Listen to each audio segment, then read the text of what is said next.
really nicely in that circuit. Like I actually do a lot with the ukulele. Like I do a lot of singing telegrams, but that's all PG stuff, which is great. I actually really love doing singing telegrams, showing up and making somebody's day and kind of embarrassing them, but in like the most romantic way ever. Like I make people cry. It's wonderful, but it's all tears of goodness. But there is that sort of like tugging at your heartstrings when you know that you've just made like an entire room's day.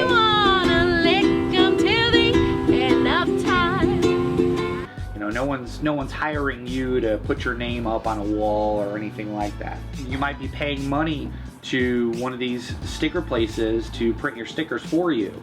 You know, you might be doing all that just to get your name out there and have some kind of street credit. It's cool to go to an event and be able to hand some piece of your art out, and I'll just pull rolls of vinyl out of industrial trash, and I'll figure out a way to print on it. For these events, you know, again, we really kind of wanted to bring that creative energy into our space and utilize this space. And I really enjoy kind of having this quality time with other artists, and maybe having a new artist come in and they've never drawn before, or they haven't painted in 10 years since, you know, college.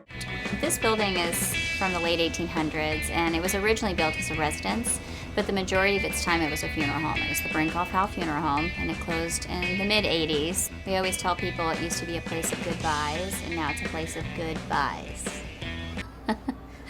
We just decided to take a leap of faith and try a new concept in this area, which is a little foreign, but people are coming around to it. It is a Victorian home, and each room is a different shop. So we have a store over there, Mother Earth by Annie Laurie's, but there are also other retail businesses within the same building. So I've been playing guitar for 45 years,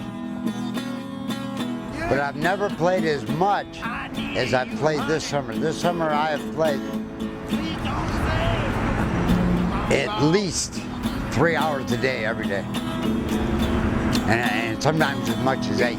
When I got this establishment, I went into it as an art movement. So to create this movement and to congregate all of these local, you know, artists of all realms, it's neat because we're all seeds and we all network and grow off of one another. So this art movement is something that's never been seen in our county before. To start meeting other artists that have full-blown panic attacks like me when they go in public and they hoard their work because they just create it it's their passion. I felt I wasn't alone. And, you know, one member went to 20 members and 20 members went to 30. And I have a Cryptic Mafia now that has 55 plus members in it. And it's artists that we get together and grow off of one another and plant seeds of inspiration. So to have this art movement progressing in my community, it just adds beauty to everything.